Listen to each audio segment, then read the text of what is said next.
Abay, yung po ating mahabayang galing sa bakasyon. Ayan, abay, balik Metro Manila na at dagsa ng isang bus terminal sa Pasay City. Pasay ba ito, Miss Giselle? O dyan sa Parañaque? Aris number 15, Giselle Ricafort, please come in. Lakay, wala nang ampuknat yung pagdating ng ating mga kababayan na balik Metro Manila dito sa Tautrasco Bus Terminal sa lungsod ng Pasay. Ayon sa mga dispatcher, 7 bus na puno ng mga pasahero ang dumating ngayon lamang umaga ng Biyernes. Fully book na nila yung una at kalawang biyahe, pero kinakaya namang i-accommodate yung mga nagwo-walk-in o walang advance booking. Sa Sabado at Linggo pa raw inaasahan ang pinaka-peak ng mga magbabalik Metro Manila, partikular ang mga nagbakasyon sa Bicol, Samar, Leyte at Davao. Kung noong Pasko raw ay halos 12 oras delay ang biyahe ng kanilang mga bus sa Bicol, balik normal na daw yan ngayon dahil wala ng problema sa perwisyo noong Andaya Highway. Ilan naman sa ating mga kababayan na nagbakasyon dito sa Metro at mga karatig probinsya ang balik na rin sa kanilang mga lalawigan ngayong balik trabaho at eskwela na ang karamihan. Pakinggan natin ang bahagi ng ating panayam. Ano po kasi balik-aral na naman. Ay yung 6 kasi yung balik. Kaya nag-decision kami na bumalik na. Para makapagpahinga din. Yes po, makapagpahinga. Ito si Giselle Ricafort para sa DZRH. Ikaw muna, ba't ka ba nagmamadali? So, Monday, back to work at back to school na ba? January 6. Lakay. Oo, sa Lunes na, Lakay. Pero meron tayong mga nauna ng mga kababayan, Lakay.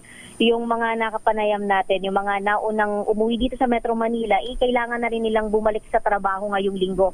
Pero karamihan, Lakay, kaya daw sa weekend pa yung peak ng mga uuwi dito sa Kalakang, Maynila, sinagad na yung kanilang bakasyon sa weekend, Lakay, para makasama pa yung kanilang mga pamilya. Aba, siyempre, sasagarin na yan, lulubusin na yan. At maging yung mga nagpunta sa mga resort, ha? Yan, tatapusin talaga yan hanggang Sabado o kaya Linggo pa. Correct, Lakay. At dahil minsanan nga lamang, Lakay, sa isang taon, makasama yung kanilang mga pamilya, lalo kung malalayo, Lakay, yung kanilang mga pinanggalingan. Ayan. At kumusta ang presyo ng bilihin?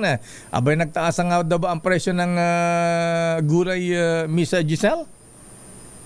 Oo, correct, Lakay. Mahal pa rin yung presyo ng mga gulay, lalo't yung mga ginamit niyang sangkap nitong holiday season. Lakay, kanina yung siling labuyo, alam mo yung 5 piraso, yung 5 pirasong maliit lang, Lakay, ibinebenta nila ng 10 piso hanggang 15 pesos. Wow. Ang 1 kilo, Lakay, 900 pesos.